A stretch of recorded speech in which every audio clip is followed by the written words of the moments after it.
Good morning, नमस्ते, सत श्री अकाल। मैं विनीत स्वागत करता हूं आप सभी का संदीप क्लासेस पर। जैसा कि आप सभी को पता है, पीटी के लिए मैराथन क्लास जिसमें साइंस के क्वेश्चन करवा रहे हैं। तो जिसमें सबसे इम्पोर्टेंट चीज़ ये है कि ये जो करवा रहे हैं इससे बाहर नहीं जाने वाले साइंस के तीनों सेगमेंट के, जैसे फिजिक्स, केमिस्ट्री और बायोलॉजी के तीनों को मिला के 5 से 6 क्वेश्चन रहते हैं पीटी में अपने। जिसमें जो हमने सेशन ले रखा है वो आज वाले सेशन, दोनों सेशन को मिला के 5 से 6 क्वेश्चन आएंगे। तो इसी से आएंगे। आप 6-7 में एग्जाम है उसको मैच कर लीजिएगा, हम भी डालेंगे, देख लेना, सेम टू सेम क्वेश्चन वैसे ही आएंगे। चलो स्टार्ट करते हैं आप आज की क्लास को।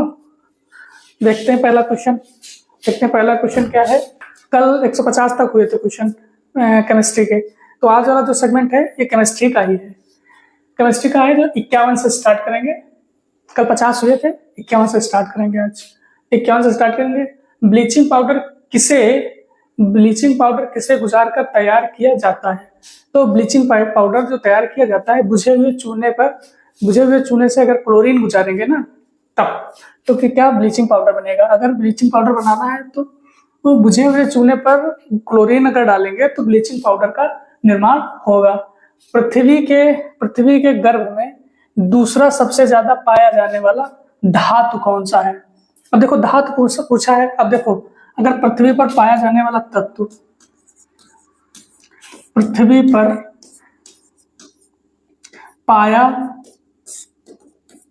पाया जाने वाला तत्व तो क्या होगा?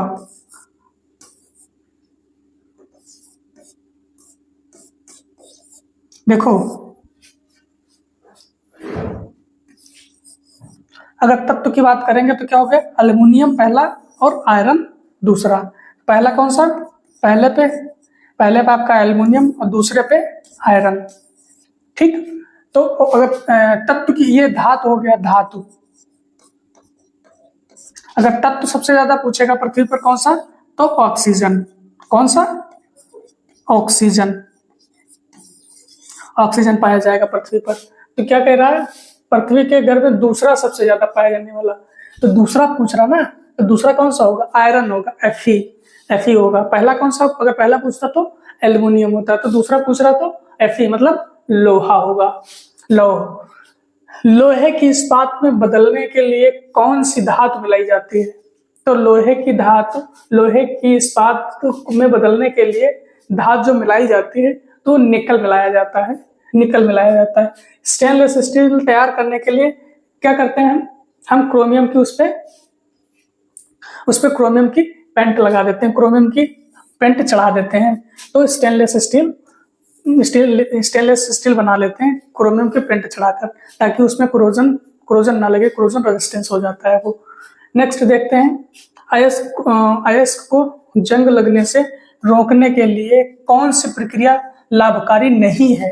तो जंग लगने के लिए, रोकने के लिए जो प्रक्रिया लाभकारी है तो वो है गैल्वेनाइजेशन, जिसमें जिंक की कोटिंग करते हैं। जो लाभकारी है तो है गैल्वेनाइजेशन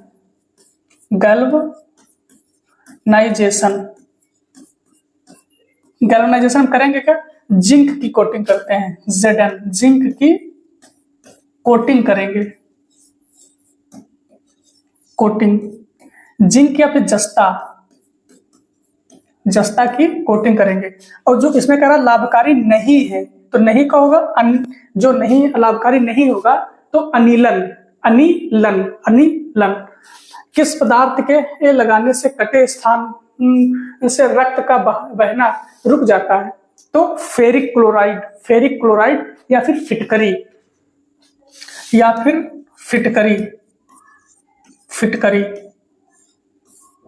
आपने देखा होगा कि जैसे कभी आप सेविंग करवाने जाते हैं तो कहीं कट जाते हैं, तो जो सेविंग कर रहा होता है वो फिटकरी रगड़ता है, इस वजह से, ताकि वहां से रक्त का बहाव रुक जाए।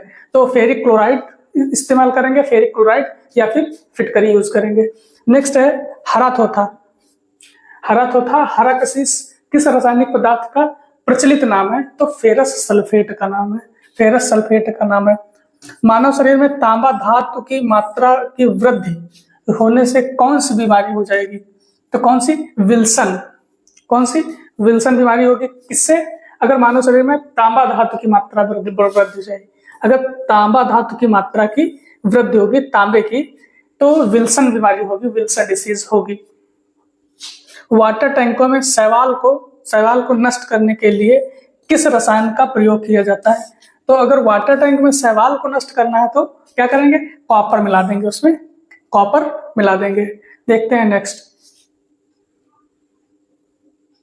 नेक्स्ट है अपना, नेक्स्ट है जस्ता धातु का निष्कर्षण मुख्यतः किस प्रकार किया जाता है? तो जस्ता धातु का निष्कर्षण मुख्यतः जो किया जाता है जिंक ब्लेंड द्वारा। राजस्थान स्थित जानवर की खाने जावर की खाने, राजस्थान में स्थित जावर की खाने किस खनिज के लिए जानी जाती है? तो जस्ते के लिए प्रसिद्ध है। किस चीज के लिए? जावर के खाने जस्ते के लिए प्रसिद्ध है। और फिर कृतनाशी या फिर रोडेंटनाशी के मुख्य के रूप में किसका प्रयोग किया जाता है? तो जिंक सल्फाइड का किया जाता है। किसमें? रोडेंटनाशी में जिंक सल्फाइड का यूज किया जाता है रोडेंटनाशी में। चांदी का निष्कर्षण मुख्यतः किस अयस्क से किया जाएगा? तो अर्जेंटाइट से। चांदी का निष्कर्षण मुख्यतः किससे किया जाएगा? अर्जेंटाइट से। कौन सी धातु इस्पात के बराबर मजबूत किंतु भार में उसकी आधी होगी? तो कौन सी? चांदी होगी, चांदी। किसके निष्कर्षण के लिए साइनाइड विधि प्रयुक्त की जाती है? तो साइनाइड विधि हम किसके लिए प्रयुक्त करते हैं? चांदी के लिए प्रयुक्त करते हैं हम लोग साइनाइड विधि। कृत्रिम वर्षा कराने के लिए हम लोग क्या करते हैं? सिल्वर आयोडाइड का यूज करते हैं कृत्रिम वर्षा करवाने के लिए। अगर 18 कैरेट के मिश्रित सोने में शुद्ध सोने की प्रतिशत निकाला जाता है तो कितना निकलेगा? 75% निकलेगा, 75%। ये पीटी का रिपीटेड क्वेश्चन है कि 18 कैरेट अगर सोने में मिश्रित है तो उसमें प्रतिशत पत्थर मात्रा निकाली जाएगी। कैसे निकालोगे? देखो 24 कैरेट का सोना होता है, 18 कैरेट निकालना है ना, तो 18 कैरेट निकालना होता 24 का है, तो कितने परसेंट शुद्ध है? निकाल लो इसी से निकाल लोगे तो निकल आएगा। तो देखो निकलो, अगर परसेंटेज निकाला है 100 करो, 100 से मल्टीप्लाई करो तो 6 3 18, 6 6 24, 25 चक्कू 100, 25 3 75%। 75% ये शुद्ध है सोना। किसका? अगर 18 कैरेट का सोना रहेगा तो। सामान्य ट्यूबलाइट प्रतिदीप्त बल्ब में कौन सी गैस भरी होती है? तो आर्गन के साथ मरकरी वेपर भरते हैं। क्या करते हैं? आर्गन के साथ मरकरी वेपर भरते हैं। अगर मरकरी को किस धातु के पात्र में रखा जाता है? तो लोहे के पात्र में रखा जाता है। किसमें? लोहे के पात्र में रखा जाता है। देखते हैं नेक्स्ट, सीसा लेड का निष्कर्षण मुख्यतः किया जाता है किससे? गैलिना से। संचायक बैटरियों में कौन सी धातु का प्रयोग किया जाता है? तो संचायक बैटरियों में शीशे का प्रयोग किया जाता है। कौन सी धातु रोशनी के बल्बों के फिलामेंट में प्रयुक्त की जाती है? कौन सी धातु रोशनी के बल्बों में के फिलामेंट में प्रयोग की जाएगी? तो टाइटेनियम या फिर टंगस्टन। जो राजस्थान स्थित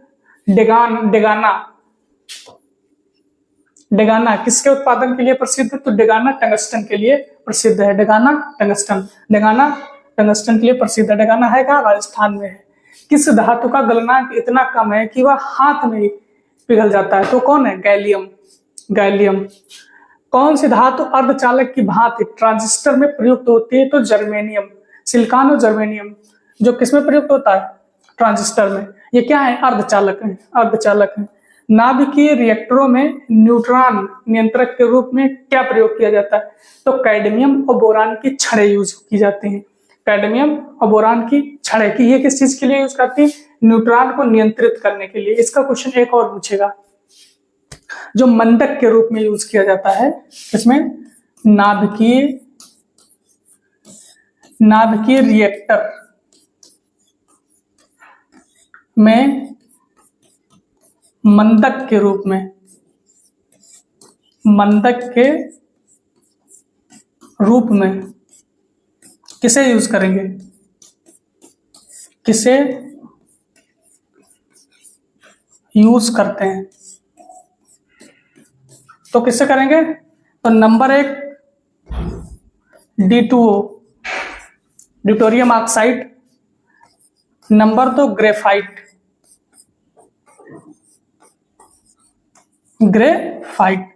दो चीजें यूज की जाएंगी किसमें? नाभिकीय रिएक्टर के मंदक के रूप में, मंदक के रूप में किसे? ड्यूटेरियम ऑक्साइड और ग्रेफाइट को। ये क्या, ये किस चीज में नाभिकीय रिएक्टर में यूज करेगा?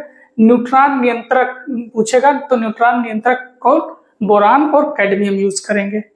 नेक्स्ट है, कौन सा तत्व स्टील में संरक्षण प्रतिरोध प्रदान करेगा? तो निकिल प्रदान करता है। निकिल की कोटिंग की जाती है ताकि उसमें जंग ना लग पाए, जंग ना लग पाए। स्टील में कठोरता प्रदान करने के लिए किसकी की मात्रा बढ़ाई जाए? स्टील, अगर स्टील में कठोरता प्रदान करनी है तो मैंगनीज की परसेंटेज बढ़ाना पड़ता है। इसका मैंगनीज का परसेंटेज बढ़ाना पड़ता है।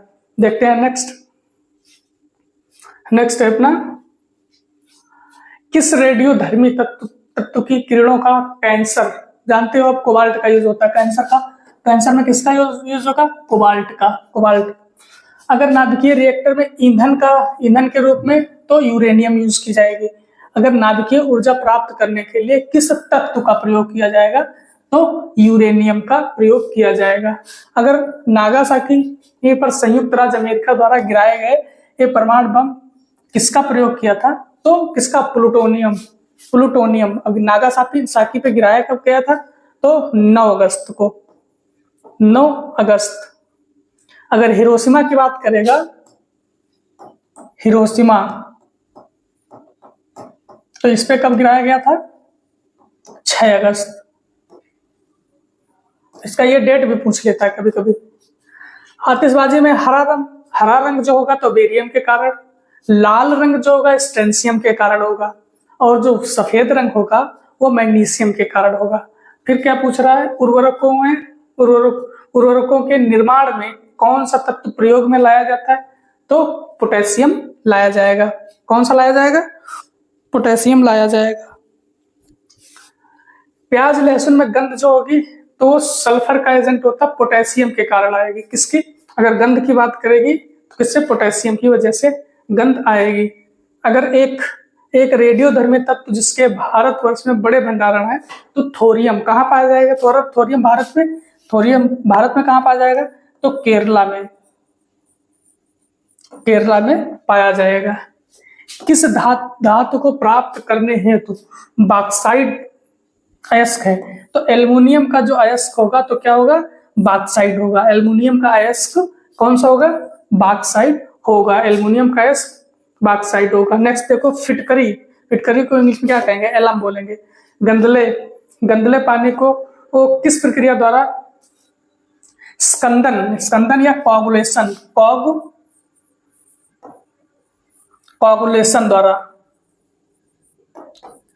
द्वारा शुद्ध किया जाता है पानी को। कौन शुद्ध करता है? फिटकरी शुद्ध करता है। देखते हैं नेक्स्ट है अपना माणिक्य और नीलम रासायनिक रूप से किसे जाने जाते हैं? तो एल्युमिनियम ऑक्साइड को हम माणिक्य या फिर माणिक्य और नीलम के नाम से जानते हैं। फोटोग्राफी में अगर कहेंगे कौन सा? तो सिल्वर ब्रोमाइड यूज होता है। सिल्वर ब्रोमाइड किसमें? फोटोग्राफी में। अगर सिल्वर आयोडाइड की बात करेंगे तो कृत्रिम वर्षा के लिए जाना जाता है। विद्युत तापी साधन के लिए, तापी घटक बनाने के लिए जिस मिश्र धातु का प्रयोग किया जाता है वह कौन सी है? तो वो जिस मिश्र धातु का प्रयोग किया जाएगा तो नाइक्रोम। तो कितने होंगे इसमें? 4 घटक होंगे। 4 घटक ये भी पूछ लेता है। 4 घटक कौन कौन से? देखो ना है, ठीक है, नाइक्रोम तो Fe, Cr, Chrome, manganese Mn, manganese, और कौन सा? निकेल। कौन सा? निकेल। 4 धातु हो गए। देखो आयरन, क्रोमियम, मैग्नीज और निकेल 4 धातु होते हैं। ये भी पूछ लेता है कौन से धातु में 4 घटक होते हैं, तो 4 घटक किसमें होंगे, नाइक्रोम में होंगे। स्टेनलेस स्टील बनाने के लिए हम क्या करते हैं, क्रोमियम और कार्बन मिला देते हैं किसमें, लोहा में, स्टेनलेस स्टील बनाने के लिए। अगर ऑडियो और वीडियो टेप पर कौन सा रासायनिक पदार्थ का लेप रहता है, तो आयरन ऑक्साइड का। ऑडियो और वीडियो टेप पर कौन सा रासायनिक पदार्थ का लेप होगा, तो आयरन ऑक्साइड का। किसी बिजली की इस्त्री को गर्म करने के लिए किस धातु का प्रयोग किया जाएगा, तो नाइक्रोम ही लगा होता है, क्योंकि इसका टेम्परेचर जो होता है ना मैक्सिमम 3388 डिग्री सेल्सियस होता है, बहुत हाई मेल्टिंग पॉइंट इसका होता है। तो इस वजह से इसको इस्त्री में यूज करते हैं, मतलब प्रेस में, और बल्ब के फिलामेंट में यूज करते हैं ताकि गल ना पाए, इतनी जल्दी गले ना। नेक्स्ट है, किस धातु को बनाया गया मिश्र धातु हवाई जहाज तथा रेल के डिब्बे के पुर्जे बनाने के लिए यूज होगी, तो एल्युमिनियम का यूज होगा। एल्युमिनियम का क्यों यूज होगा, ये मैंने अपनी क्लास में बताया हुआ है कि जैसे एल्युमिनियम हल्का होता है, तो हवाई जहाज हमको उड़ाना रहेगा, तो हल्का, जितना हल्का बना सके उतना हल्का बनाया जाता है। इस वजह से एल्युमिनियम का धातु यूज करके। कौन सा तत्व सबसे पहले कृत्रिम रूप से उत्पादित किया गया था, तत्व की बात करेंगे, तत्व तो प्लूटोनियम। कौन सा, प्लूटोनियम। अगर यूरेनियम के रेडियो एक्टिव विद्युतन के फलस्वरूप अंततः क्या बनता है, तो रेडियो एक्टिव तत्व जितने भी हैं इसका अंतिम उत्पाद जो होगा तो सीसा ही होगा। अंतिम उत्पाद क्या होगा, रेडियो एक्टिव तत्व का अंतिम उत्पाद सीसा। देखते हैं नेक्स्ट है अपना, पीतल किसकी मौजूदगी में निरंतर रहने से वायु में रंगहीन हो जाता है, तो हाइड्रोजन सल्फाइड के निरंतर रहने से रंगहीन हो जाएगा पीतल। माणिक्य का लाल रंग किसकी मौजूदगी के कारण होगा, तो क्रोमियम ऑक्साइड की मौजूदगी के कारण लाल रंग होगा। तो प्राइजेक्स कांच को अधिक सामर्थ्य बनाने के लिए क्या उत्तरदायी है, तो बोरेक्स पायरेक्स कांच को अधिक सामर्थ्य बनाने के लिए उत्तरदायी है। कांच प्रबलित प्लास्टिक बनाने के लिए किस प्रकार के कांच का प्रयोग किया जाएगा, तो किस प्रकार, आपको ये पार्ट ग्रेक्स कांच का यूज किया जाता है। फोटोक्रोमेटिक कांच में किसकी उपस्थिति के कारण काला गहरा रंग होने का गुणधर्म होता है, तो रजत ब्रोमाइड। किस तत्व को रासायनिक विज्ञान में आवारा तत्व बोलेंगे, तो आप जानते हो हाइड्रोजन को बोलते हैं। कौन सा तत्व ब्रह्मांड में सर्वाधिक मात्रा में पाया जाएगा, तो हाइड्रोजन सर्वाधिक मात्रा में आपके ब्रह्मांड यूनिवर्स में मिलेगा। सामान्यतः निम्न में किसे भविष्य का धातु कहेंगे, तो भविष्य का ईंधन कहेंगे आपको हाइड्रोजन को। और वनस्पति घी के निर्माण में कौन सी गैस प्रयुक्त होगी, तो भी आपका हाइड्रोजन ही होगा। अगर भविष्य का धातु पूछे तो लिथियम होगा। कौन सा, लिथियम। देखते हैं नेक्स्ट है अपना, खाना पकाने के तेल को किस प्रक्रिया द्वारा वनस्पति घी में परिवर्तित किया जा सकता है, तो हाइड्रोजनीकरण द्वारा। जल एक अच्छा विलायक है या किसके उच्च होने का कारण है, जल का परावैद्युतिक स्थिरांक। विश्व के लगभग कितने प्रतिशत भूभाग पर जल है, तो आप जानते हो बहुत अच्छे से 71% भूभाग पे क्या है, वाटर है, पानी है। समुद्री जल से शुद्ध जल किस प्रक्रिया द्वारा प्राप्त किया जाता है, तो देखो समुद्री जल को शुद्ध करना क्या कहलाएगा, आसवन कहलाएगा, आसवन। और नाले के पानी को शुद्ध करना या बारिश के पानी को शुद्ध करने की प्रक्रिया क्लोरीन जोड़ के होती है। क्लोरीन को जोड़ के अगर हम समुद्र के पानी को शुद्ध करेंगे तो आसवन की प्रक्रिया द्वारा। एक नाभिकीय रिएक्टर में भारी जल का क्या कार्य होता है? तो न्यूट्रॉन की, भारी जल का जो बताया था, न्यूट्रॉन की गति को कम करना, न्यूट्रॉन की गति को कम करना, ये भारी जल हो, ग्रेफाइट हो, इनका काम होता है। हाइड्रोजन के साथ सबसे अधिक यौगिक किस तत्व द्वारा बनाए जाएंगे? तो ये चीज याद रखिए, हाइड्रोजन के द्वारा सबसे अधिक जो तत्व बनाए जाएंगे, अधिक तत्व बनाए जाएंगे तो कार्बन द्वारा।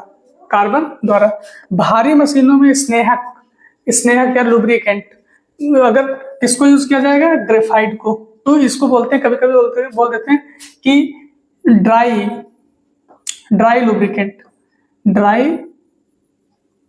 लुब्रिकेंट, सूखा स्नेहक बोलते हैं इसको, ग्रेफाइट को। हीरे का जवाहरात के रूप में उपयोग उसके किस गुण पर निर्भर करता है? तो किस पे? उसके अपवर्तनांक पे डिपेंड करेगा। किसकी उपस्थिति के कारण चूने का पानी वायु में रखने से दूधिया हो जाएगा? तो कार्बन डाइऑक्साइड के प्रेजेंस के कारण चूने का पानी दूधिया हो जाता है। देखते हैं नेक्स्ट अपना है, बियर को भंडारित करने से पहले उसमें कौन सी गैस मिलाई जाती है? तो कार्बन डाइऑक्साइड, CO2। मृदु पेयों में दाब के अंतर्गत गैसों में से एक कौन उपस्थित रहता है? तो कार्बन मोनोऑक्साइड। गैसों के निम्न समूहों में से एक कौन सा हरित घर प्रभाव में योगदान करता है? तो सिलिकॉन। ट्रांजिस्टर बनाने में आमतौर पर किसका इस्तेमाल किया जाता है? तो सिलिका का यूज किया जाता है ट्रांजिस्टर बनाने में। किसका? सिलिका का यूज आपको ग्लास बनाने में भी किया जाता है। विभिन्न प्रकार के कांच निर्माण में प्रयुक्त होने वाला मुख्य घटक कौन सा है? तो नाइट्रोजन हो जाएगा। कांच का निर्माण में प्रयुक्त होने वाला मुख्य घटक आपका सिलिका होगा। इसमें क्या होगा? सिलिका। अगर फ्लैश बल्बों में किसका वायुमंडल में मैग्नीशियम का तार रखा जाता है?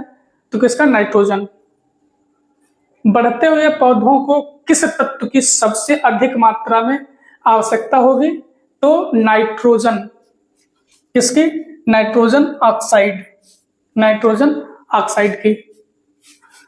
आकाश में बिजली चमकने पर कौन सी गैस उत्पन्न होगी? तो नाइट्रोजन ऑक्साइड उत्पन्न होगी। प्रकाश रासायनिक घूम कोहरे बनने के समय निम्न में से कौन सा एक गैस उत्पन्न करेगा? तो कौन सा? अमोनिया उत्पन्न करेगा। हैबर विधि द्वारा औद्योगिक पैमाने पर किसकी उत्पत्ति की जाएगी? तो हैबर विधि द्वारा किसकी? अमोनिया की।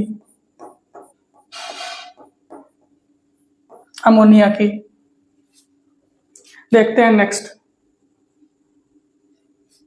नेक्स्ट है, हैबर विधि द्वारा अमोनिया के उत्पादन में किस उत्प्रेरक का उपयोग किया जाता है? तो ऑक्सीजन तथा हीलियम का। गोताखोर सांस लेने के लिए किन गैसों का मिश्रण यूज करते हैं? तो किन गैसों का? Oxygen plus helium.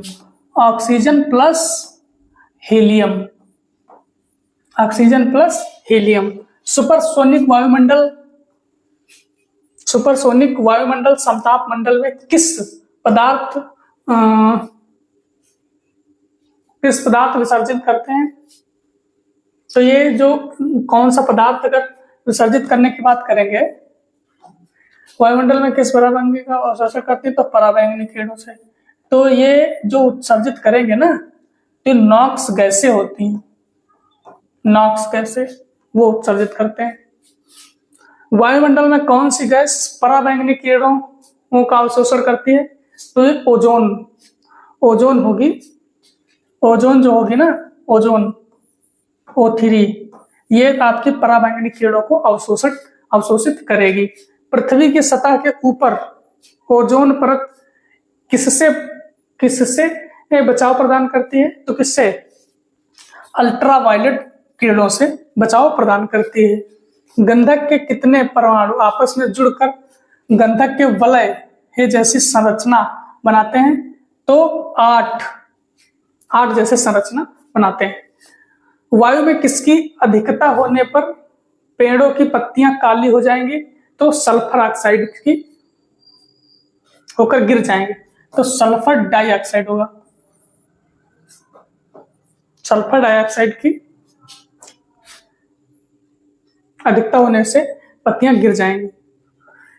शर्करा और सल्फ्यूरिक अम्ल की अभिक्रिया से, शर्करा और सल्फ्यूरिक अम्ल की अभिक्रिया से कौन सी शुद्ध रूप में प्राप्त होगी? तो कार्बन। क्या होगा? कार्बन। कौन सा हैलोजन तत्व जिनोन के साथ मिलकर अधिकतम यौगिक बनाता है? तो क्लोरीन। क्या होगा? Fluorine, chlorine. फ्लोरीन और क्लोरीन।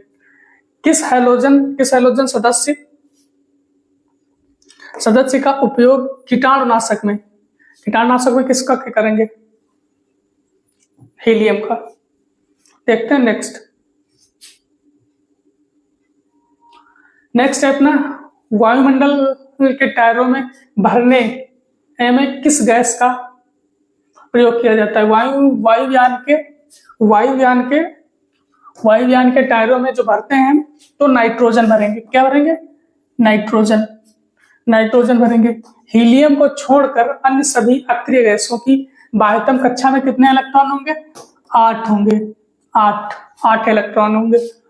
एक विद्युत बल्ब के जीवन को बढ़ाने के लिए सामान्य उसे किससे भरा जाता है? तो आर्गन भरी जाती है। आर्गन भरा जाता है। देखते हैं नेक्स्ट। अब केमिस्ट्री के क्वेश्चन मैंने जितने बताए थे उतने सारे करवा दिए केमिस्ट्री के। अब स्टार्ट करते हैं जीव विज्ञान, जो बायोलॉजी वाला सेक्शन है उसको स्टार्ट करते हैं। उसमें जितने मोस्ट एक्सपेक्टेड क्वेश्चन हैं जो आए हुए आपके हैं पीईटी में या अदर एग्जामों में आए हुए हैं, यूपीट्रिपल के एग्जामों में, वो सारे उठा के लाए हैं।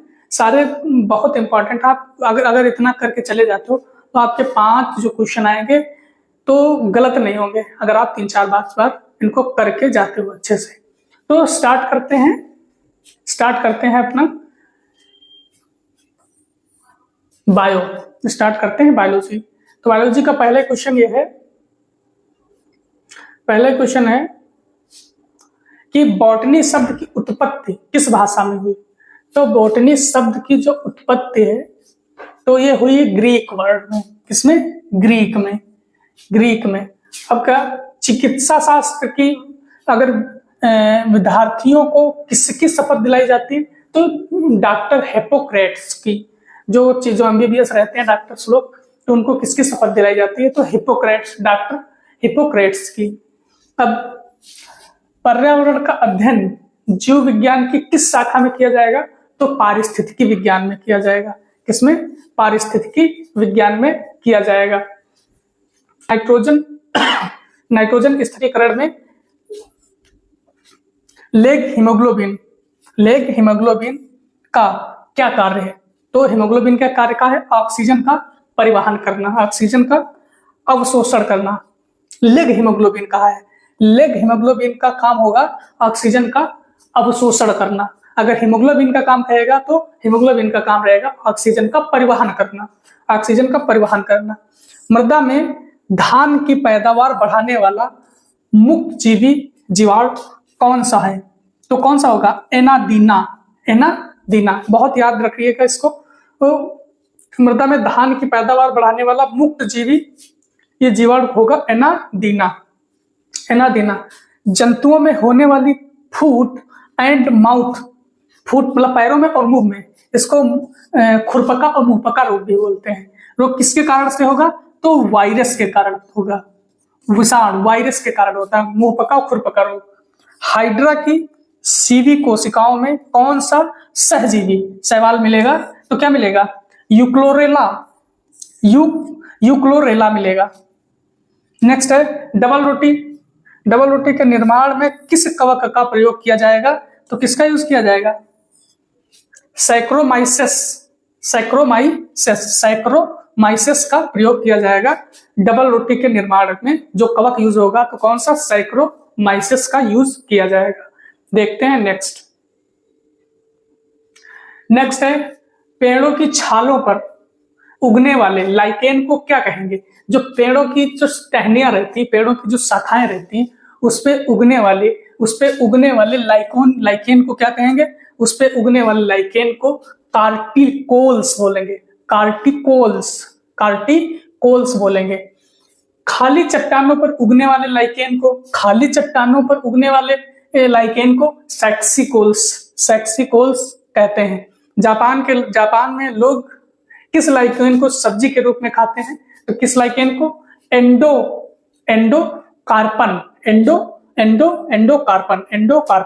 नेक्स्ट है वनस्पति जगत में किसको स्थल कर्षक या उभयचर कहते हैं? तो उभयचर किसको बोलेंगे? ब्रायोफाइटो को हम क्या बोलेंगे? उभयचर या फिर स्थलचर या जल और स्थल दोनों। उभयचर क्या होते हैं? उभयचर मतलब ये कि जल और स्थल दोनों पे रहे, जो जल और स्थल दोनों पे रहे उनको उभयचर बोलते हैं। वो ब्रायोफाइटा ग्रुप में आता है अपना। किस वर्ग के पौधों में बीज बनते हैं? किस वर्ग के पौधों में बीज बनते हैं परंतु बीज नग्न रूप में पौधे पर लगे रहते हैं? तो किसमें? जिम्नोस्पर्म में। दमा खांसी के रोगों में काम आने वाली औषधि इन्फेड्रिन किससे प्राप्त की जाएगी? तो इफेड्रा से। किससे? इफेड्रा दमा और खांसी के रोगों में काम आने वाली जो औषधि इफेड्रिन किससे प्राप्त की जाएगी? तो इफेड्रिन से याद रखिएगा, इफेड्रा से। किससे? इफेड्रिन से याद रखिएगा। देखते हैं नेक्स्ट। तो नेक्स्ट अपना है किस एक की खेती पौध का प्रतिरोपण करके किया जाता है? तो किसका किया जाता है? धान हुआ, प्याज हुआ, इनका प्रतिरोपण किया जाता है, धान और प्याज का, क्योंकि एक जगह से उखाड़ के दूसरी जगह लगाए जाते हैं, तो इनको प्रतिरोपण बोलते हैं। क्या? प्रतिरोपण बोलते हैं। नाशपाती का कौन सा भाग हम खाते हैं? तो सिंपल सी बात है, हम उसका गूदादार भाग खाएंगे, गूदादार पुष्पासन खाएंगे। किस पौधे में बीज होते हैं लेकिन फल नहीं होता? किस पौधे में बीज होते हैं लेकिन फल नहीं होता? तो कौन सा? साइकस। सामान्यतः अंकुरण के लिए किसकी आवश्यकता नहीं होती? तो अंकुरण के लिए प्रकाश की आवश्यकता नहीं होगी। अंकुरण के लिए जो आवश्यकता होगी ऑक्सीजन प्लस नमी की आवश्यकता होगी, प्रकाश की आवश्यकता नहीं होगी। सजीव उपजक अंकुरण किसमें पाया जाता है? तो किसमें पाया जाएगा? राइजोफोकस में। किस चीज में अधिक खाने से केवल पृथ्वी की अधिक जनसंख्या का भरण पोषण हो सकता है? तो कोई किसमें? वनस्पति उत्पाद में। देखते हैं नेक्स्ट है टाइल बीज ऑयल सीड्स वाली फसल किससे संबंधित है? तो किससे? क्रूसीफेरी। जो ऑयल संबंधित सीड्स हैं क्रूसीफेरी कहते हैं उनको, क्रूसीफेरी। क्रूड ऑयल सुने? क्रूड ऑयल, उसे याद रखना, क्रूसीफेरी। एट्रोपा बेलाडोना के किस भाग से बेलाडोना औषधि प्राप्त की जाती है? तो बेलाडोना औषधि पत्तियों से प्राप्त की जाएगी। किससे? पत्तियों से प्राप्त की जाएगी। एफेड्रा पौधों का कौन सा भाग एफेड्रिन औषधि उत्पन्न करता है? तो तना एफेड्रा का वो भाग है जो वो औषधि उत्पन्न करेगा, तना। पुष्प की सुखाई गई कलियां लौंग किससे बनती है? पुष्प से। लौंग किससे बनेगी? पुष्प से। बहुत इंपॉर्टेंट क्वेश्चन, रिपीटेड क्वेश्चन है, कभी ना कभी किसी न किसी एग्जाम में पूछा जाता है। नेक्स्ट है फूलगोभी के पौधे का कौन सा भाग खाया जाएगा? तो कौन सा खाया जाएगा?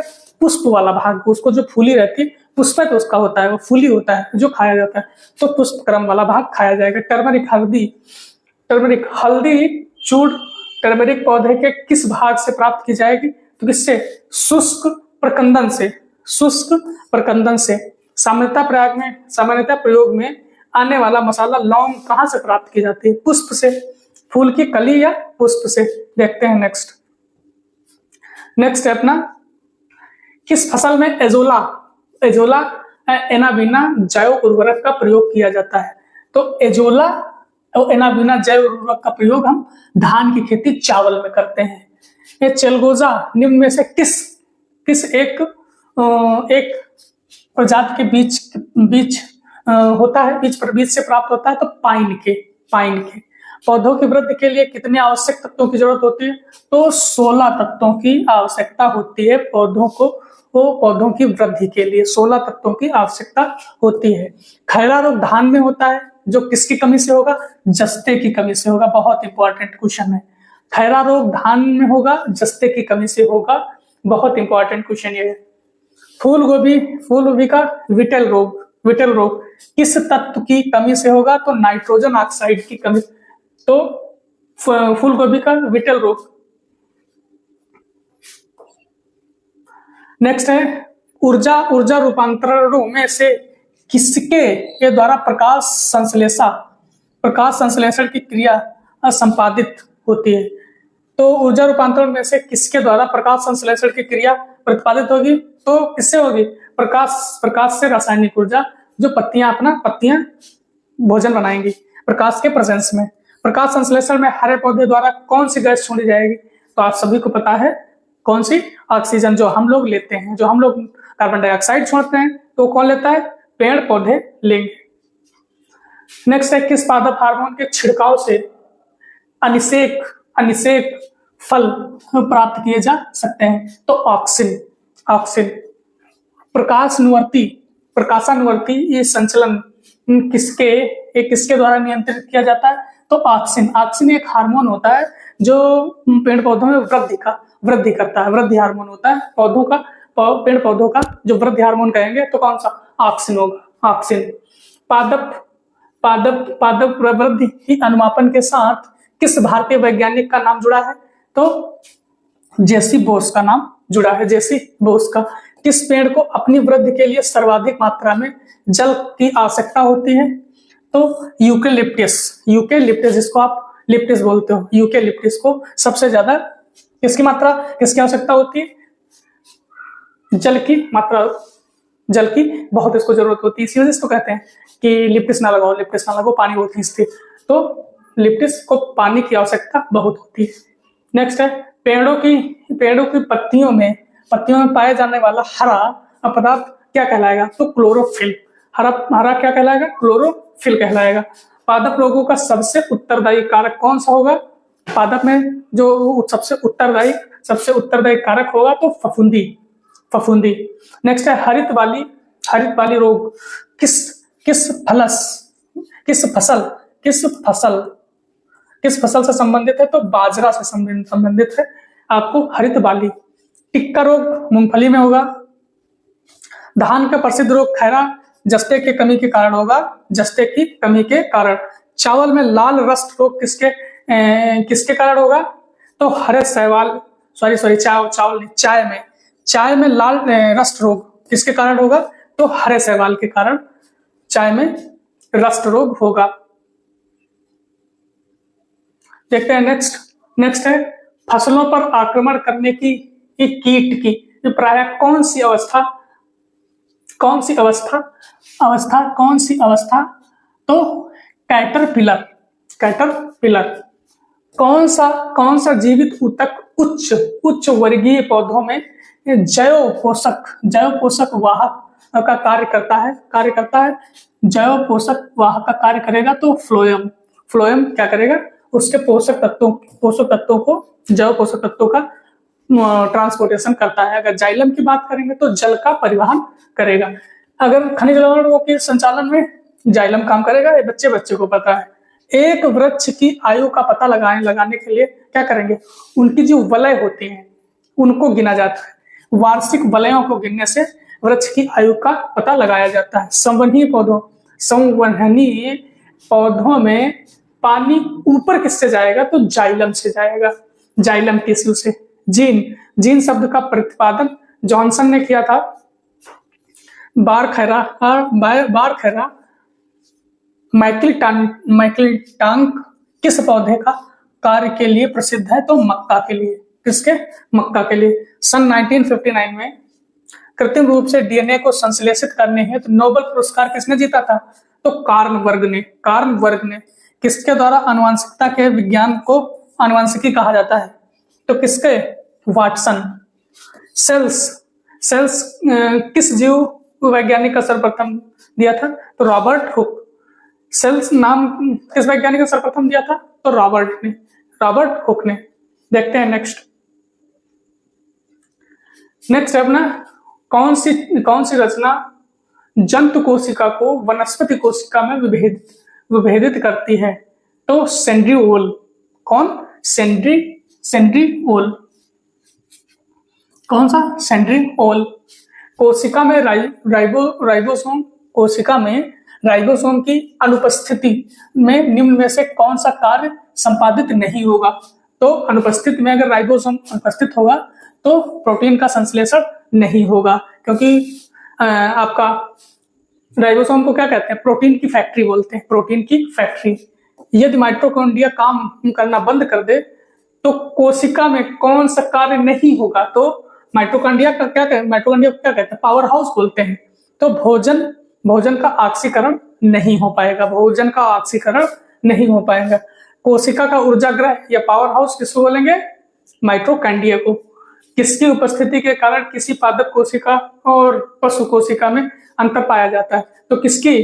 कोशिका भित्ति आपकी पादप में होगा और कोशिका मेम्ब्रेन, सेल मेम्ब्रेन आपका जीव में होगा। कौन सा कोशिकांग प्रोटीन संश्लेषण में प्रमुख भूमिका निभाएगा? तो कौन निभाएगा? राइबोसोम।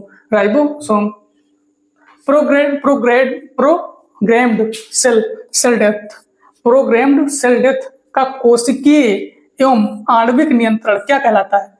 क्या कहलाएगा? एंजिंग कहलाएगा। कौन सा अंगक प्रायः जंतु कोशिका में उपस्थित नहीं होगा? तो जंतु कोशिका में उपस्थित जो नहीं होगा कोशिकांग, तो लवक।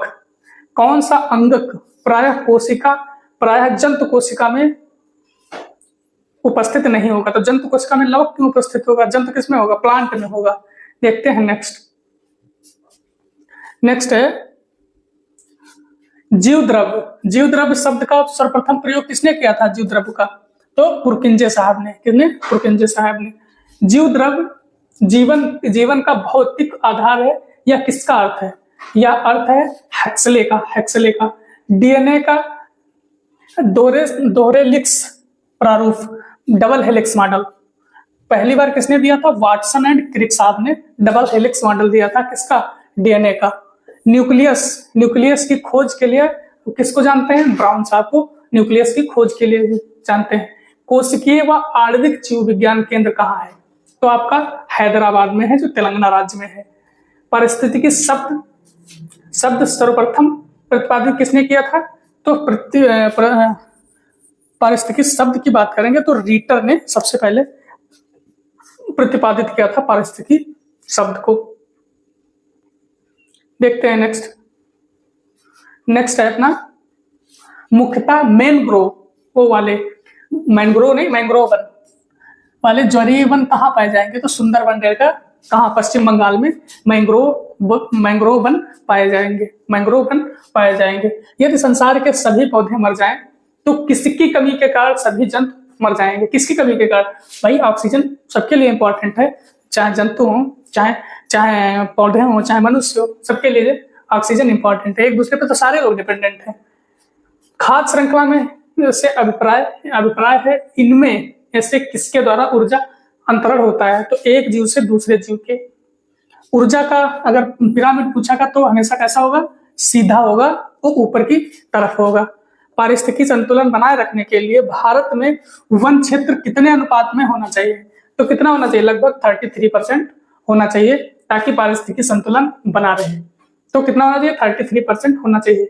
कौन सा कृषि कार्य पर्यावरण की दृष्टि से उपयुक्त है? तो कौन सा? कार्बनिक कृषि पर्यावरणीय दृष्टि से उपयुक्त है।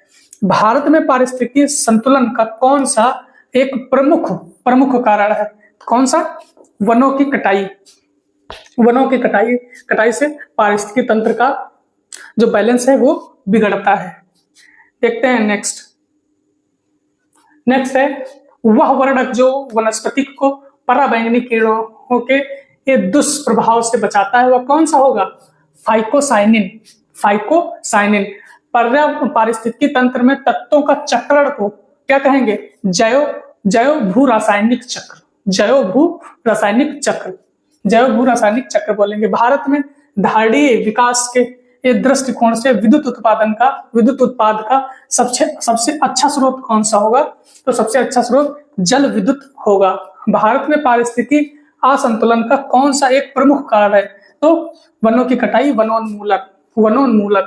वह वर्णक जो वनस्पति को पराबैंगनी किरणों के दुष्प्रभाव से बचाता है, तो उसको क्या बोलेंगे? फाइकोसाइनिन। फाइकोसाइनिन पारिस्थितिकी तंत्र में तत्वों के चक्रण को क्या कहते हैं? पारिस्थितिकी तंत्र में तत्वों के चक्रण को हम जैव भू रासायनिक चक्र बोलते हैं। देखते हैं नेक्स्ट है भारत में धारणीय विकास के दृष्टिकोण से विद्युत उत्पादन का सबसे अच्छा सोर्स जो होगा तो जल विद्युत होगा। क्या होगा? जल विद्युत। धारणीय विकास जिनके उपयोग के संदर्भ में अंतर पीढ़ीगत संवेदनशीलता का विषय है, तो क्या होगा? प्राकृतिक संसाधन। नेक्स्ट है एक मनुष्य के जीवन को पूर्ण रूप से धारणीय करने के लिए आवश्यक न्यूनतम भूमि को क्या कहते हैं? आवश्यक न्यूनतम भूमि को कहेंगे तो पारिस्थितिकीय बोलेंगे। कौन सा गैस पृथ्वी पर हरित गृह प्रभाव में सर्वाधिक योगदान करती है? तो कार्बन डाइऑक्साइड CO2 सबसे ज्यादा हरित गृह पे योगदान करती है। कौन सी गैस हीमोग्लोबिन के संयोग से रक्त में एक विषैला पदार्थ बनाती है? तो carbon monoxide CO। Carbon monoxide रक्त में घुल के ऑक्सीजन के लेवल को कम करती है और विषैली गैस बनाती है, उसको बोलेंगे कार्बन मोनोऑक्साइड। देखते हैं नेक्स्ट है भोपाल गैस त्रासदी के बारे में पूछा है। भोपाल दुर्घटना में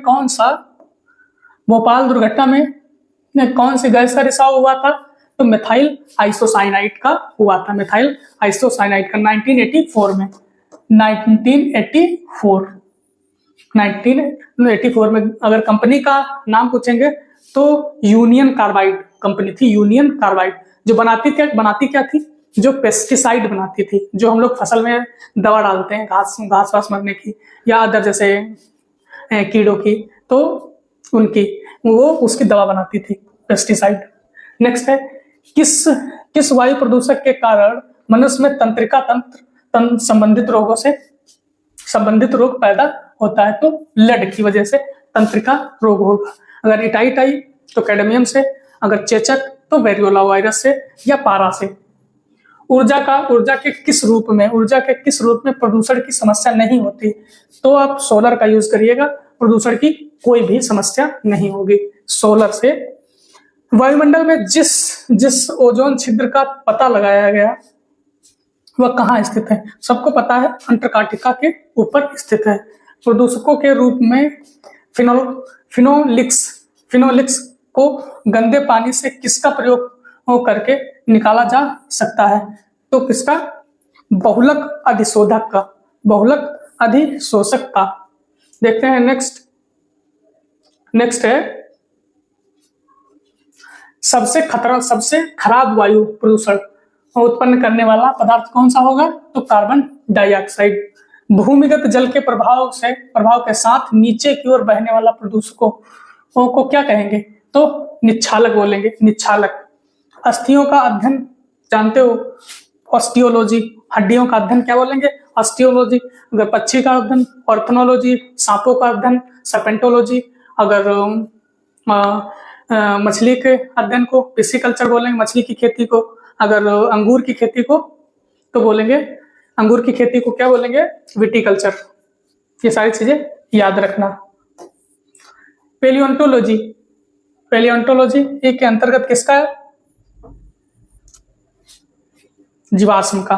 पेलियोंटोलॉजिस्ट में जीवाश्म का अध्ययन करते हैं। विज्ञान की शाखा जिसमें न्यूरोलॉजी का कौन सा अंग अध्ययन के लिए किया जाता है? तो स्नायु तंत्र। कौन सा? स्नायु तंत्र। टिश्यू कल्चर का अध्ययन किससे कहेंगे? पदछाप या आनुवंशिकी के के लिए हम क्या करते हैं, टिश्यू कल्चर करते हैं। रक्त में एंटीबॉडी एंटीजन का अध्ययन के लिए क्या किया जाता है, सीरो कल्चर, सीरोलॉजी कहते हैं, सीरोलॉजी। देखते हैं नेक्स्ट है पारिस्थितिकी विज्ञान, इकोलॉजी का शब्द सबसे पहले शब्द किससे संबंधित है, शरीर संरचना और वातावरण से, शरीर संरचना और वातावरण से संबंधित है इकोलॉजी। हरगोविंद खुराना को किस क्षेत्र में वरिष्ठ नोबेल पुरस्कार मिला था, तो चिकित्सक के क्षेत्र में हरगोविंद खुराना साहब को नोबेल पुरस्कार चिकित्सक क्षेत्र में मिला था। नेक्स्ट है वह वैज्ञानिक कौन है जिसने पहली बार रुधिर परिसंचरण की व्याख्या, तो हार्वे ने दी थी, हार्वे ने। अगर रुधिर ग्रुप की बात करेगा तो कार्ल स्टीनर ने। हृदय का पहला प्रतिस्थापन किसके द्वारा किया गया था, तो क्रिश्चियन बर्नार्ड। डीएनए का संरचना को सबसे पहले किसने रेखांकित किया, तो वाटसन एंड क्रिक साहब ने, वाटसन एंड क्रिक ने। नेक्स्ट है विकास का सिद्धांत है किसके द्वारा प्रतिपादित किया गया था, तो डार्विन द्वारा क्या किया गया, विकास का सिद्धांत। नेक्स्ट है किसके द्वारा आनुवंशिकता के विज्ञान को अनुवांशिकी कहा गया, तो वाटसन। किस वैज्ञानिक ने खोज की थी कि मलेरिया मच्छरों द्वारा होती है, तो किसने, रोनाल्ड एंड रॉस ने।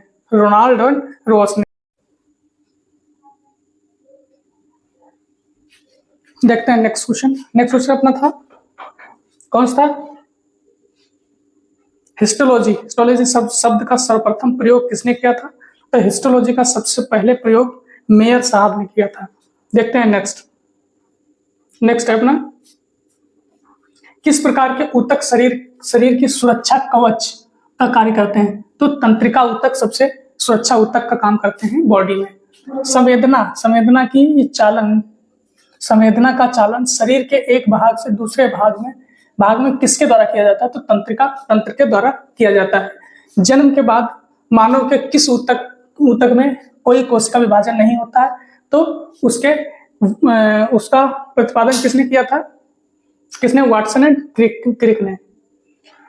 इसका जो विभाजन नहीं होता है, तो आपका वो जो ब्रेन की तंत्रिका होती है, वो ब्रेन की तंत्रिका में सबसे कम विभाजन होता है।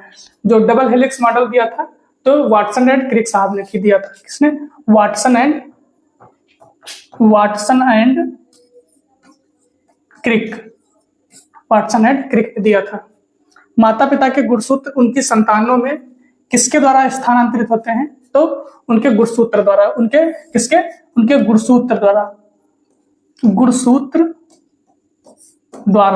उनके गुणसूत्र द्वारा।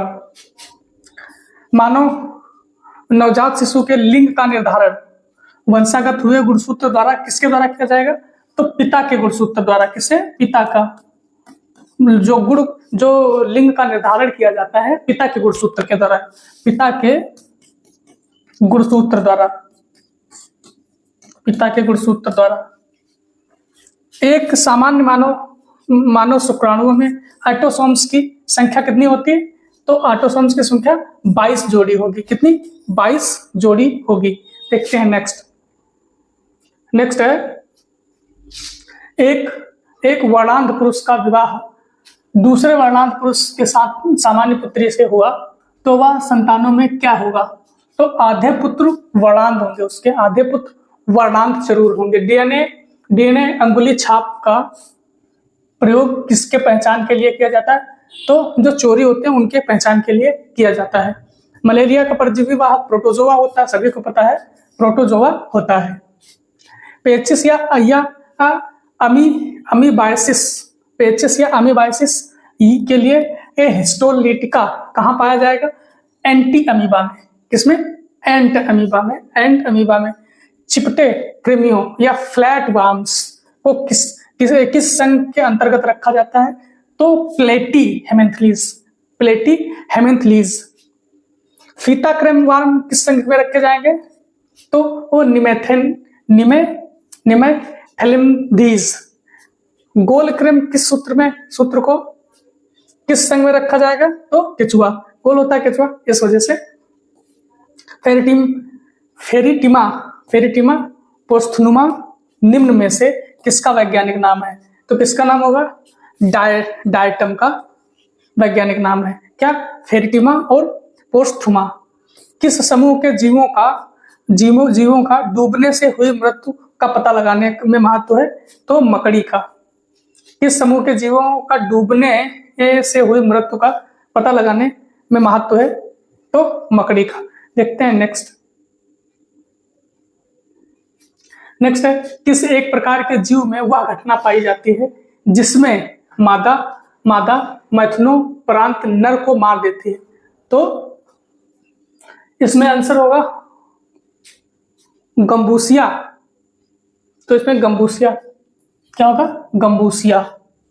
तालाबों और कुओं में किस एक प्रकार को छोड़ने से मच्छरों को नियंत्रित करने में मदद मिलती है? तो तालाबों और कुओं में किस प्रकार को छोड़ने से मच्छरों को नियंत्रित मिलती है? बताते हैं इसका। भारतीय वन्य जीवन के संदर्भ में उड्डयन या फ्लाइंग फॉक्स किसको बोलेंगे? तो फ्लाइंग फॉक्स बोलते हैं चमगादड़ को। चमगादड़ को फ्लाइंग फॉक्स बोलते हैं। Flying fox. तालाबों कुओं में पाई जाए किस प्रकार के को छोड़ने से मच्छरों को नियंत्रित करने में मदद मिलेगी? तो गैबूसिया। और जो ऊपर वाला क्वेश्चन था जिसमें आंसर मकड़ी होगा, जो मादा मैथुनोपरांत नर को मार देती है, तो मकड़ी। वृद्धावस्था में मनुष्य की हड्डियां क्यों कमजोर हो जाती हैं? तो कैल्शियम की कमी से। किस कमी से? कैल्शियम की कमी। ये वाला आंसर कैल्शियम की कमी से। मानव शरीर में पाचन का अधिकांश भाग कहाँ पचता है? तो छोटी आंत में पचेगा। छोटी आंत में सबसे ज्यादा भोजन पचता है। मुख में स्टार्च का शर्करा में पाया जाने वाला पाचन किसके द्वारा होता है? तो टाइलिन द्वारा होता है। किसके? टाइलिन द्वारा होता है। टाइलिन द्वारा होगा। तो अधिकतम पोषक तत्व रक्त में कहां से अवशोषित किए जाते हैं? तो छोटी आंत से अवशोषित किए जाते हैं। छोटी आंत से अवशोषित किए जाएंगे। पेट में भोजन को पचाने के लिए निम्नलिखित में से किसकी खास आवश्यकता होती? तो एंजाइम की आवश्यकता होगी। किसकी? एंजाइम की आवश्यकता होगी। मानव शरीर में भोजन का रक्त द्वारा अवशोषण कहाँ सर्वाधिक होता है? तो कहाँ होगा? छोटी आंत में। छोटी आंत में सबसे ज्यादा होगा। देखते हैं नेक्स्ट है, पचे हुए भोजन में मौजूद विषैले पदार्थ का कौन सा अंग चूषण करता है? तो यकृत करता है। कौन सा करेगा? यकृत करता है। मनुष्य के शरीर में हृदय को एक बार छड़कने के लिए कितना समय लगता है? 0.8 सेकंड। जो आपका ऐसे होता है ना, ऐसे कितना समय मिलता है उसको? 8 सेकंड। 0.8 सेकंड। सामान्य जीवन काल में मनुष्य का हृदय लगभग कितनी बार धड़केगा? तो 2 अरब बार धड़केगा। 2 अरब बार। मनुष्य शरीर में रुधिर बैंक, ब्लड बैंक किसको बोलेंगे? स्प्लीन को बोलेंगे। स्प्लीन को प्लीहा को। मानव रक्त प्लाज्मा में प्रायः पानी की प्रतिशत में कितनी भिन्नता होती है? तो 80 से 85%। मानव शरीर के भीतर खून निम्न में से किसकी उपस्थिति के कारण नहीं जमता? तो मानव शरीर के अंदर की बात करेगा तो हिपेरिन नामक क्या होगी? ये होगी प्रोटीन।